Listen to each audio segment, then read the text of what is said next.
In this video, I take you through my process of creating a custom sticker for Cody Gardner, the 410 cubic inch sprint car driver whose car is owned by Dustin Gates.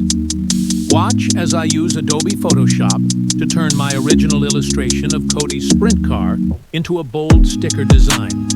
This artwork will be used for youth-sized shirts, which will be sold at racetracks across the Mid-South by Ben Hickman of Draggin Design.